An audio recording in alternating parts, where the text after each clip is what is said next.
भी है नौजवानों का जो यहाँ पर जनता का दिल जीत सकता है, उसका वोट हासिल कर सकता है। ये साबित हम लोगों ने करके दिखाया। इसलिए आप सबको ये कहना चाहता हूँ कि पूरे देश के राजनीतिक पंडित इस बात पर रिसर्च कर रहे हैं, इस बात पर अध्ययन कर रहे हैं कि कैसे दौर में जब पैसे पूंजीपतियों के हाथों में है, जब राजनीतिक पूंजीपतियों के हाथों में है, जब सत्ता पूंजीपतियों के हाथों में है, जब यहाँ पर नेतागिरी करने के लिए बड़े बड़े गाड़ियां और बड़े बड़े पैसे चाहिए, तब यहाँ पर साइकिल और मोटरसाइकिल में पेट्रोल डला करके इतिहास लिखने की गाथा लिखी जा रही है। यही सबसे बड़ी बात है।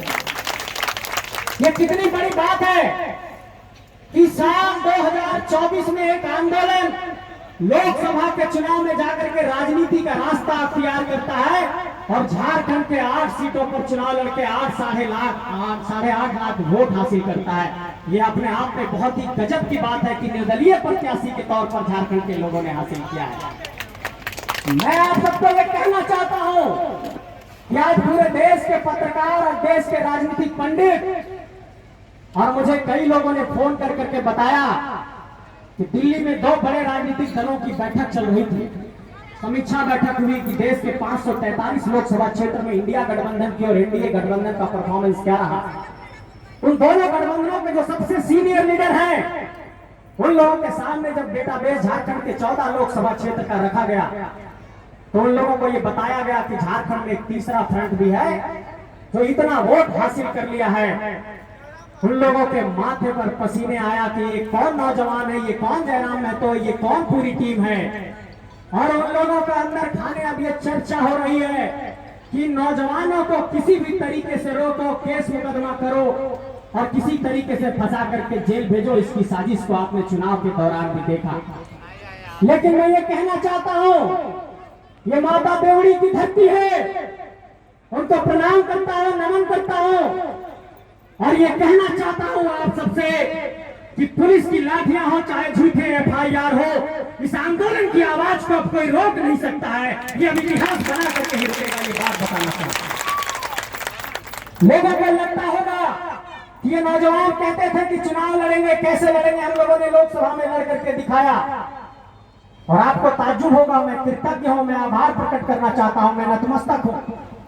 मैं नतमस्तक इसलिए हूं कि चुनाव प्रचार के दौरान पूरे गांव गांव करके लोगों ने 10 रुपया, 20 रुपया, 25 रुपया इकट्ठा करके चुनाव को लड़ाया है।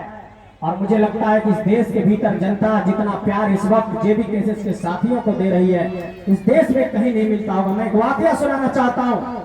मैं चुनाव प्रचार के दौरान रामगढ़ के इलाके में था। मैं थोड़ा जो भाषण दे रहा था तो मेरी आवाज उस वक्त नहीं निकली, तो एक माता जी आई, वो कहें कि लगता है कि बाबू भूत गला है, खानवा न खाए, खेले से बड़ी जोर से नहीं बोलो। हम बोले कि हाँ सुबह निकले, नहीं खा पाए।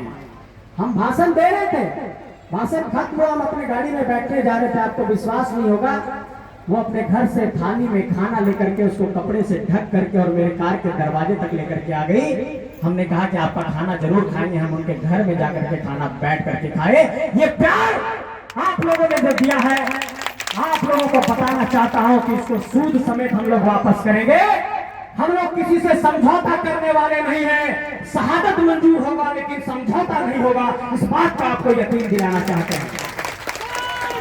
हम लोगों ने यह प्रण कर लिया है कि झारखंड की धरती के लिए सब कुछ न्यौछावर करने के लिए तैयार हैं। हम सर्वस्व न्यौछावर करने को तैयार हैं। इस धरती को ऐसे गुलाम की जरूरत है जो यहाँ के लोगों को हक अधिकार दिला सके। और झारखंडियों, आप लोगों से कहना चाहता हूँ, आप तमाम बड़े बुजुर्गों से कहना चाहता हूँ कि बड़े मुश्किल से ये एकजुटता बनी है। 24 दिसंबर 2021 की वो तारीख थी जब इस आंदोलन की शुरुआत मात्र 13 लोगों ने की थी और आज झारखंड के 3 करोड़ लोगों तक ये आवाज पहुंच गई है। ये आपकी ताकत है मेरे साथ में। लोग हम लोगों से ये पूछते हैं क्या कि सिर्फ खतियान के मुद्दे पर तुम लोग इस लड़ाई को लड़ लोगे? क्या खतियान के मुद्दे पर सिर्फ बहुमत हासिल कर लोगे? क्या सिर्फ खतियान के मुद्दे पर तुम लोग झारखंड में सरकार बना लोगे? हमने कहा कि राजनीतिक जीवन में आने के लिए सबसे ज्यादा जरूरी है कि आप वैचारिक तौर पर कितने प्रतिबद्ध हैं। और हम ये कहना चाहते हैं साफ तौर पर चाहे किसी को बुरा लगे चाहे भला लगे, हमारी लड़ाई झारखंड के हक अधिकार के लिए है। झारखंड के लिए मर मिटेंगे, झारखंड के लिए लड़ेंगे, चाहे वो खतियान की बात हो, चाहे विस्थापन की बात हो, चाहे पुनर्वास की बात हो, चाहे नियोजन की बात हो, चाहे रोजगार की बात हो, चाहे बेरोजगारी की बात हो, चाहे पलायन की बात हो, चाहे यहाँ पर 5वीं अनुसूची की बात हो, चाहे सरना धर्म कोड की बात हो, इन सारे मुद्दों पर लड़ेंगे। और आप लोगों को कहना चाहता हूं कि देखिए कितनी बड़ी साजिश होती है।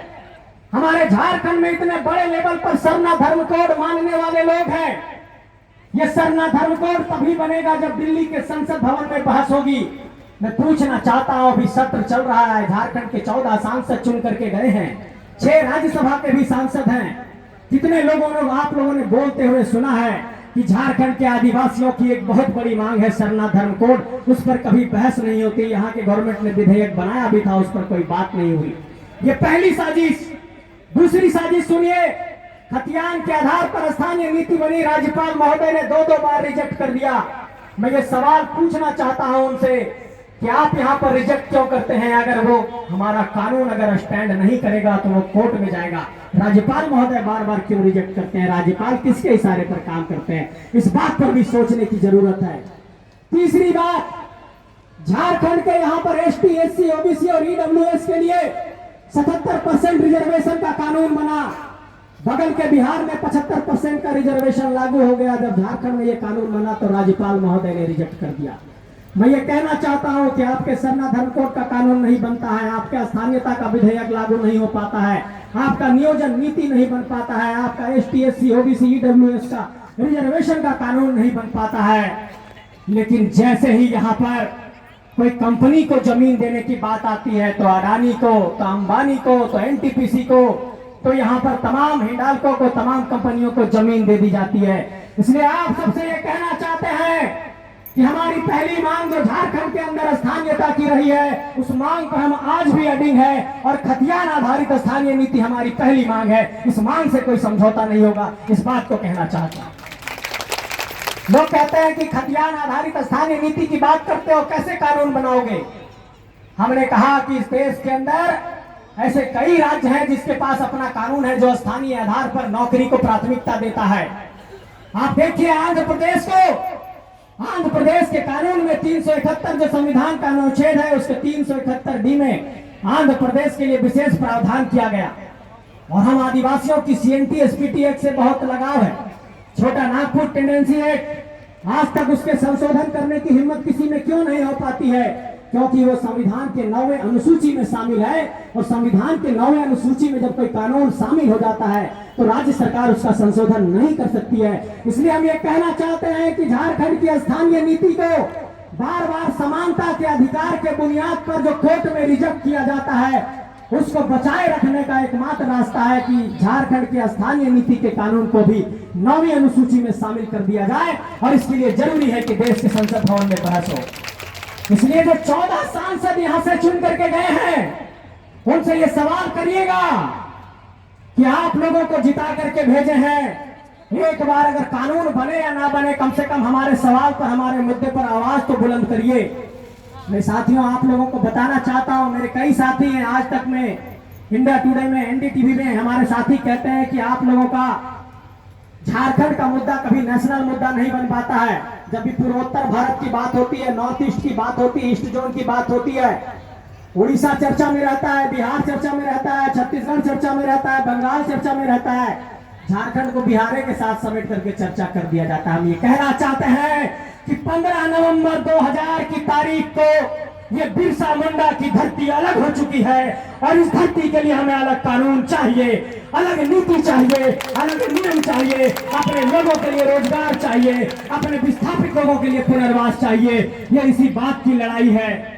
मैं ये साफ तौर पर कहना चाहता हूं कि जिन लोगों को इस बात का संदेह होगा कि ये कानून कैसे बनेगा, तो आप लोगों को बताना चाहता हूं कि 3 मार्च 1982 को ही खतियान आधारित स्थानीय नीति का कानून बन गया था, और उसी दौरान झारखंड के हमारे अध्यक्ष जी टाइगर जयराम महतो जी का भी आगमन हो गया है, वो भी पहुंच चुके हैं।